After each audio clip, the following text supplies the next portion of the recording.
All right, welcome back in. Just another football show. The previews just keep on coming. Keep on trucking. I guess technically this is just the second one, but they do Yeah. keep on coming. Trust me, we've got will. all 6 of them coming your way over the course of today and tomorrow. Make sure you guys are following and keeping track of them all, listening, sharing, all that happy stuff. Today, or this time around, I suppose, we will be talking Rams Seahawks. Rams fan Shane, who we talked to in the preseason, coming on to talk Rams. Ryan's buddy John coming on to talk a little Seahawks. We saw this matchup just a couple weeks ago. Yeah, the rare third time. Third in a time, season yeah. that Some teams meet. question marks at a You're couple getting that twice. couple in positions. this weekend as well. It's fun. So yeah, I just there's so much to talk about. I don't want to burn anything here in the open before we get one of these guys on the line because questions. There's lots of questions about a lot that's going on with these two teams. teams. There's a lot of news so. for both these teams. A lot of things to kind of keep an eye on. We're still early in the week, and this is the mid-Saturday game too. So I'm hoping these guys can get me feeling one way or another about this game because I can see this game being completely on either end of the spectrum. This could be a barn burner, a shootout, exciting, or it could be just a complete shit show like we saw a couple weeks ago. Based on what we've seen throughout the year, though, this could be absolutely be the closest game of the weekend, just because these teams tend to play each other close. There's not a real a streak of one beating up on the other or anything like that. I think it's just gonna be good, hard football. It's in Seattle, so it could even be some weather there too. I think it's just gonna be one of those games. All right, what do you guys say we get John or no? We're gonna get Shane on the line first. I gotta get my no. We're gonna call Whoever calls first. We're gonna whoever's first and Dial now. No, we're gonna get John on the line. That's who we're going with first. Get him on the line and talk a little Seahawks first. All right, now we are gonna welcome on John. John, welcome back. He's our Seattle Seahawks fan. Interesting matchup here. John, how's it going? Great. Thanks for having me. I'll try to not interrupt. Oh no, you're good. We do it all the time. Yeah, it's true. It's a regular. I know, so thing bad on at these it. parts. I guess I don't know. First off, we just saw this matchup just a couple weeks ago. I'd say it was a really bad game. I don't know what everyone else at the table thinks. Yeah, it wasn't very entertaining. Lots of field goals in the first half, if I recall. Defensive? Question mark? You can't say every bad game is a defensive game. I can try. How you feel about this game coming up here, John? Not super great, but a little better since it looks like Jared Goff will be out. So that helps our odds. Yeah, it sounds like it's John Walford again, the John kid from Walford. Wake Forest, and then the AAF, and he had an okay game, I guess. Like he went, I think, 200 yards passing and 50 or so on the ground, but it's not the same kind of threat, right? I mean, a lot of people make fun of Goff, and he certainly has his down games. Casey makes fun of Goff a lot, but there is, you are gaining an advantage by having the guy who's starting his second NFL game ever. Yeah. And I think, we only really have one game to go on, but I don't think he has the tool set to exploit the Seahawks weaknesses the way Goff potentially does. Like, the Seahawks have a problematic passing defense, and I think someone like Goff is much better placed to take advantage of that.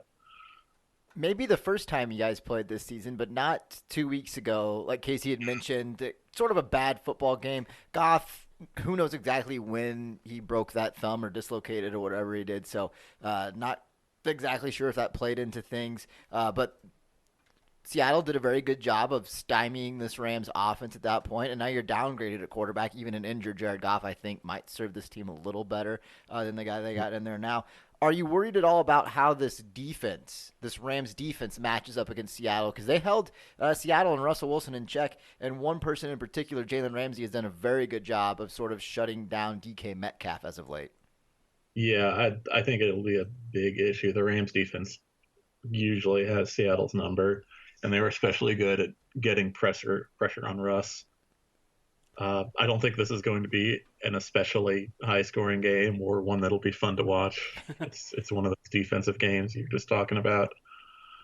Yeah, you talk about this team being able to get pressured on Russell Wilson, and one player in particular that seems to be very good at getting pressure on anyone is Aaron Donald. And if you look back Yeah. to this game a couple weeks ago, there was times late in the game where it seemed like Aaron Donald basically just said, "Fuck it, I'm gonna do it," and was sort of that one step away on as a lot of guys are when they get pressure on Russell Wilson, one step away and he sneaks out. How does your offensive line counteract that? How do you try and slow an Aaron Donald down? I don't. They'll have to come up with some sort of, I think, specially tailored blocking scheme. I'd got to put at least 2 guys on him probably. I don't know how they're going to work it out really.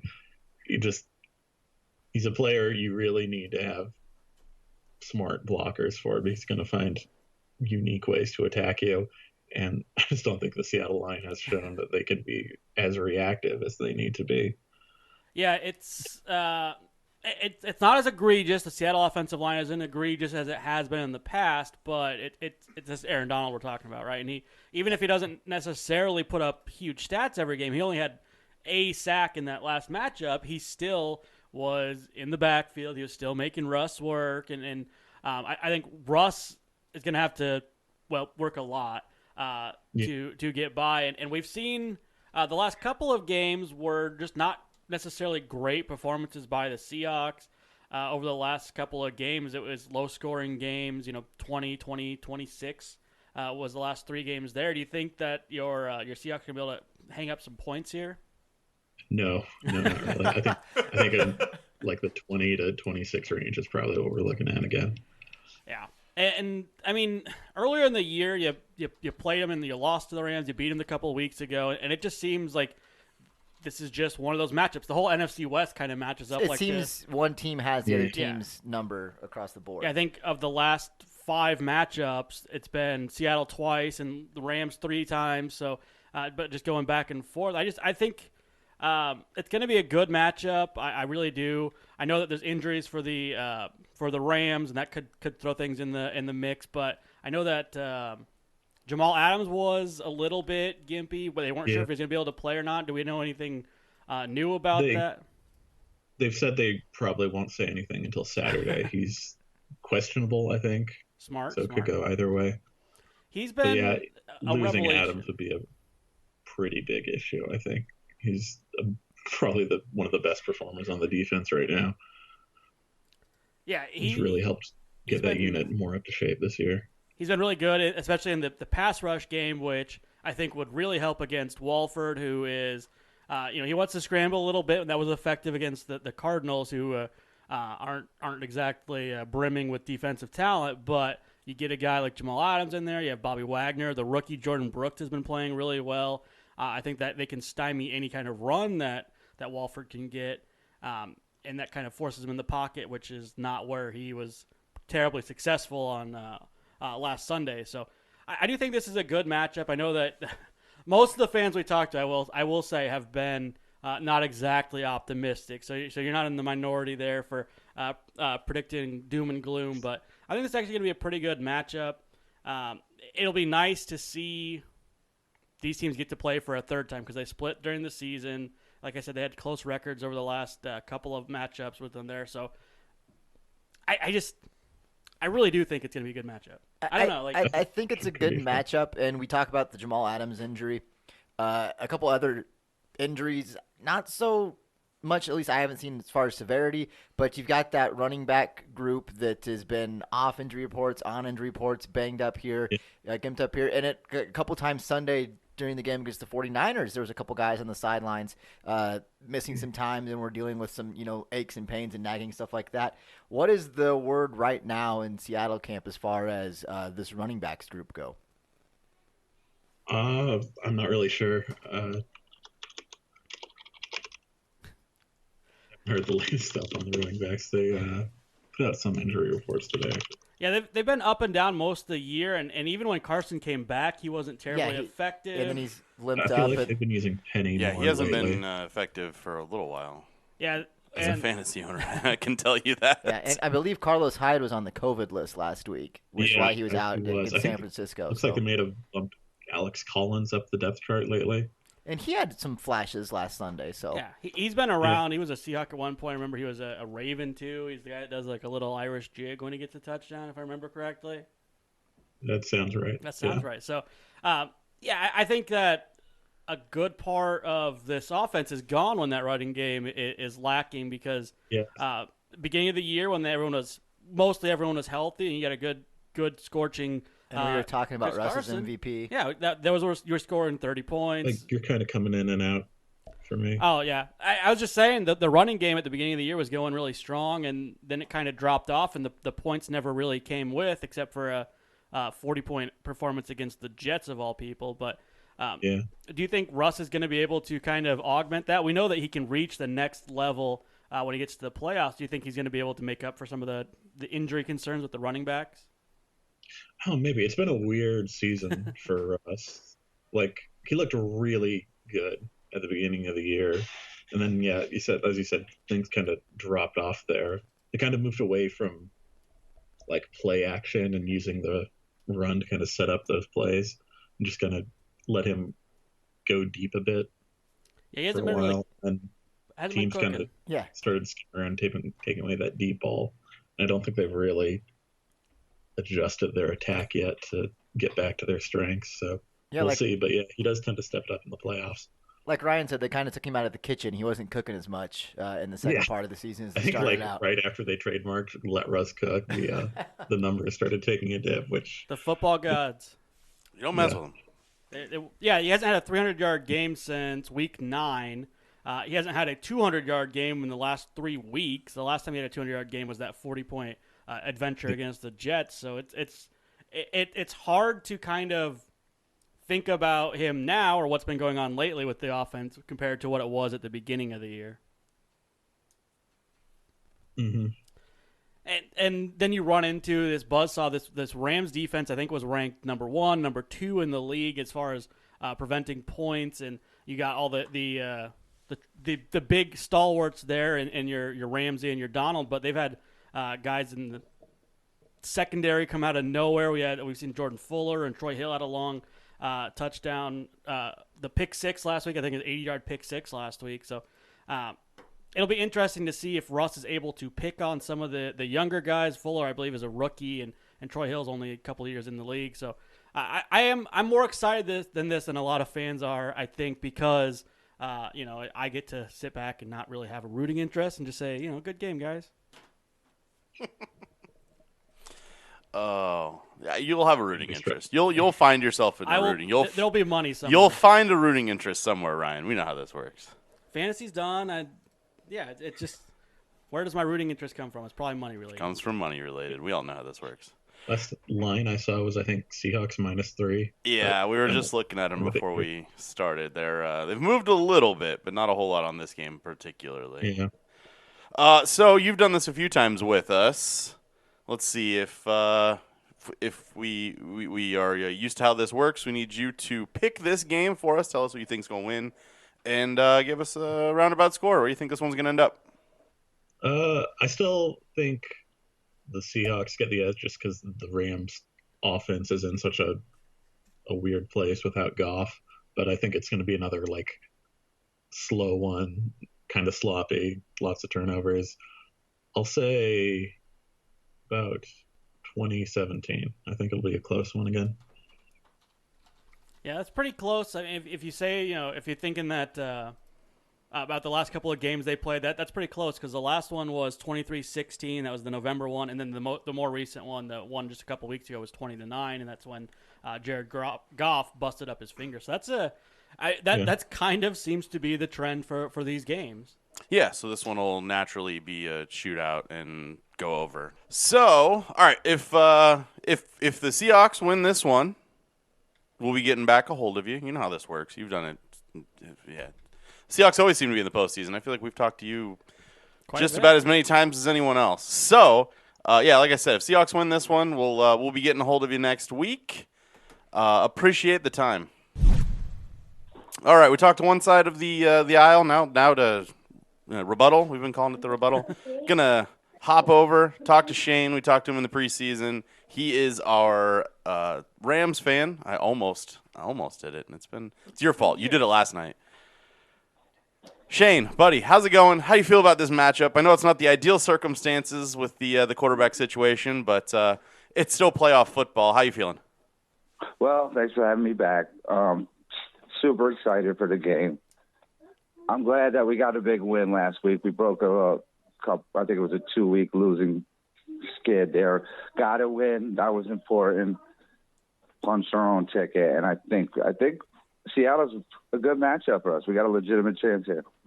Yeah, Seattle's a good matchup, and you guys defensively match up very well against the Seattle Seahawks team. I can't think of another cornerback in the league that has sort of put DK Metcalf on notice the way Jalen Ramsey has the last 2 times that he's met him up. How do you feel about this defense, and especially Jalen Ramsey, mirroring success that he's had up to this point against DK Metcalf? Yeah, I don't think anyone can hold DK Metcalf down to like what Ramsey did last time. I think that was more of an aberration.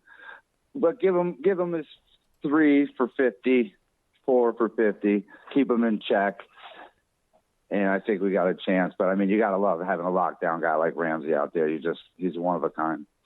Yeah, and the combination of Ramsey and Aaron Donald has proved to be very formidable, very tough this year. This team's got a lot of one-of-the-kind type players on defense. Yeah, they end up with the top defense in the league for fewest points allowed. They've only allowed about 18 points per game. They're best against the pass in the league. They're third best against the run in the league. So this Rams defense really has been doing some of the heavy lifting for an offense that's been up and down.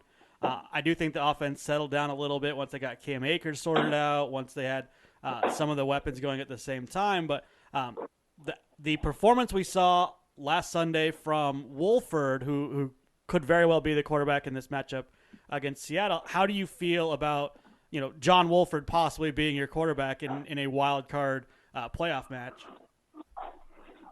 I'm all in on the Wolf. We got the Wolf fever. I mean, Wolford, I didn't realize this. He ran a 4.740 at the combine. The guy can flat out run. He outran D-backs, linebackers, and he lowered his head and took on some contact for big first downs, showed some heart.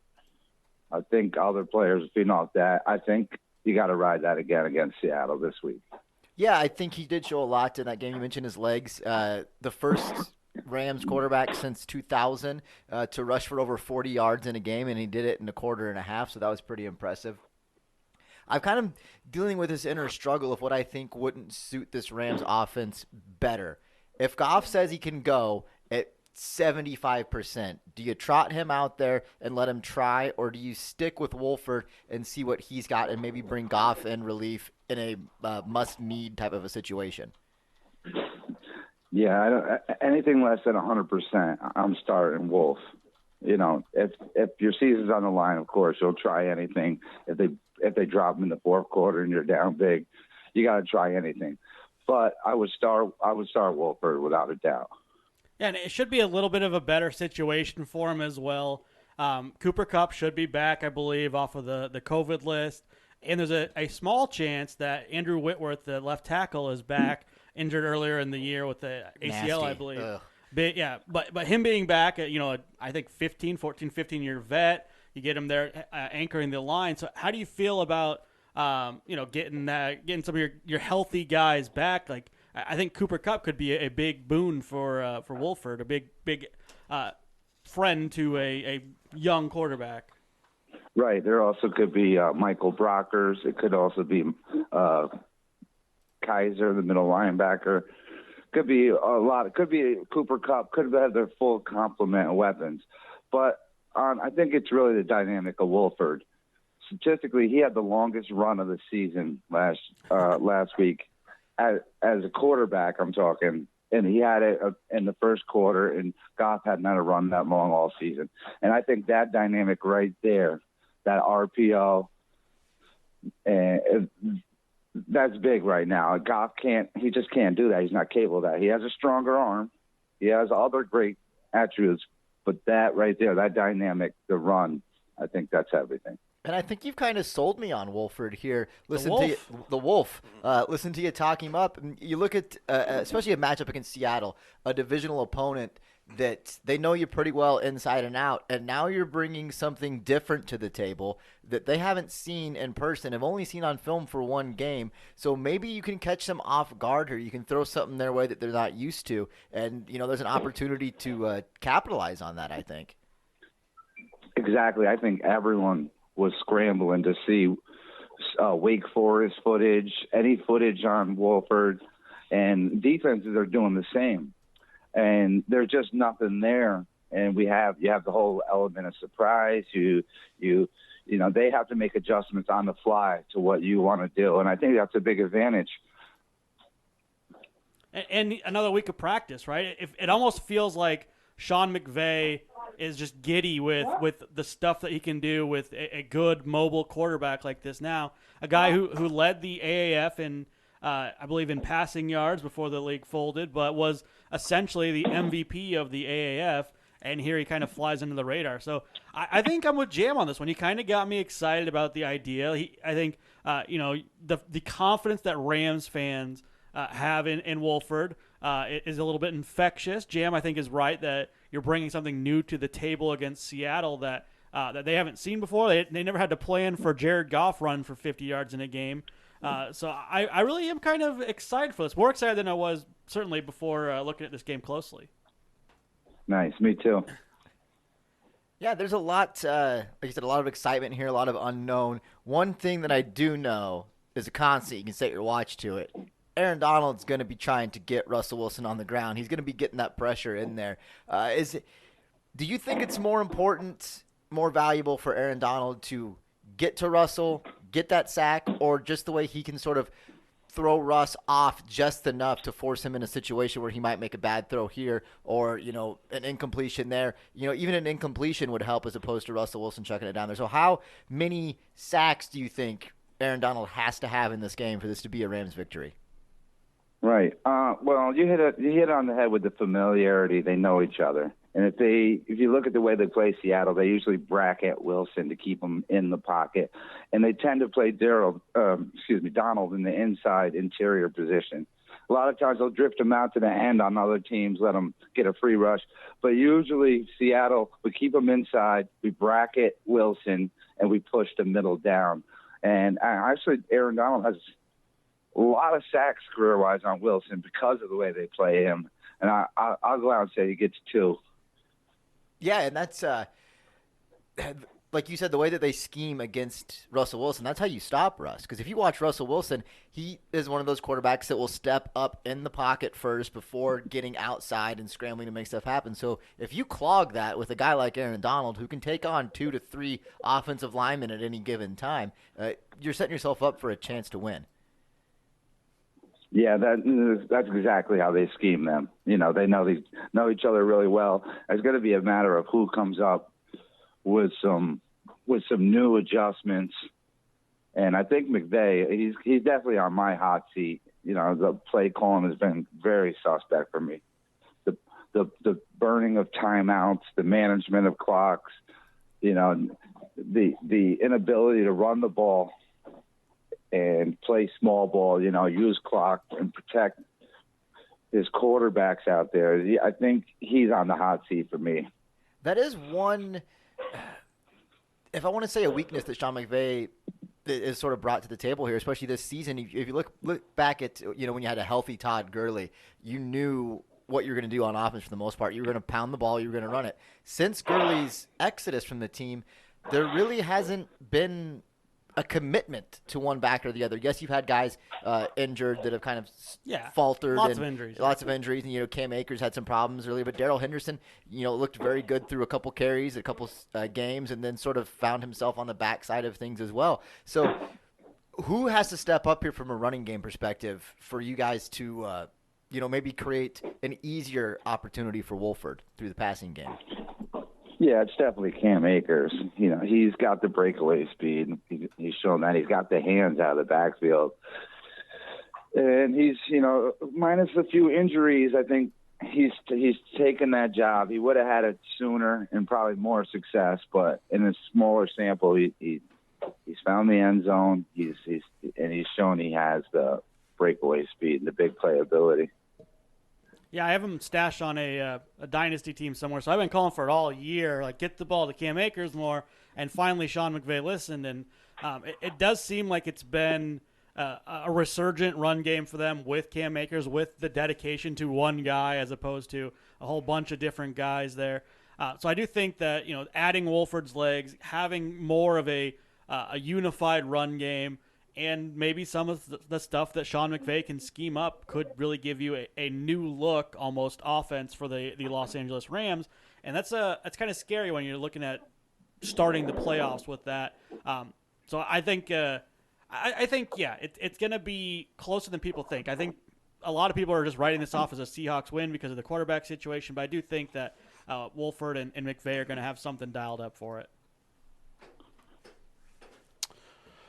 Yeah, and listen, this is the running back's best friend here. When DNs have to respect the quarterback for keeping it and not just collapse down on them, and you have a real running threat, it's going to really open up some huge running lanes for the running backs.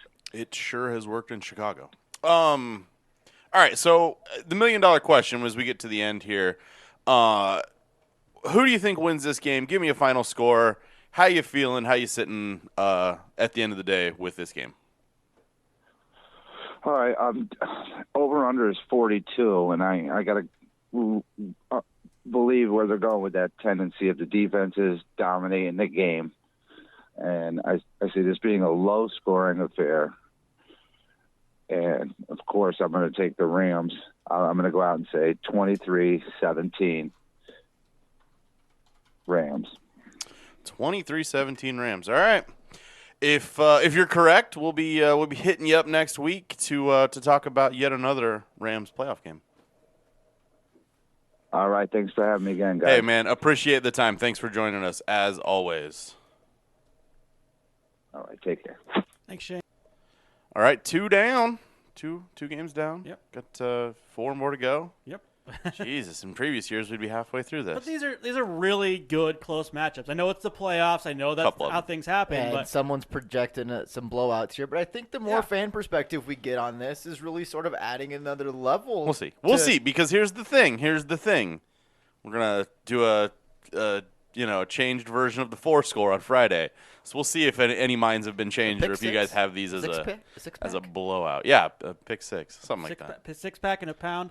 I think, I said it a couple times there talking to Shane, but I'm actually really excited for this game now that he kind of got me realizing that, Rams fans are actually excited about Wolford, right? It seemed like it was a in and out thing, but the kid did endear himself to the team. They talked about it on the broadcast, but running, just straight up being a running quarterback, putting your body on the line like that does endear yourself to the teammates, and they're going to get some of their guys back. I think it's going to be a really good game. Vegas has it kind of handily, I guess. I guess at 4.5 is fairly handily for the Seahawks, but I think it's going to be closer than that. We'll get to it later. We shall see. All right, we'll make sure you guys are keeping your eyes out for the rest of these. We're doing a little video package for all of the games coming your way this weekend. So if you missed one, go back and find it. If you're staying on top of it, gonna release 3 of them. Hopefully today as you're listening to this, but Tuesday, and then 3 of them on Wednesday and Thursday. I'm sorry, jeez. And then our episode Friday, do the preview, guys. They're coming. We got content every day of the week this week coming your way. That's what we're shooting for. So make sure you give us a share. We'll be back later to talk about the next game. Till then, for these 2 fuck sticks. Oh yeah, pretty much. And some great fans. Continuing with the great fans. Love having the fans on. This has been Just Another Football Show. Bye. See ya. That's what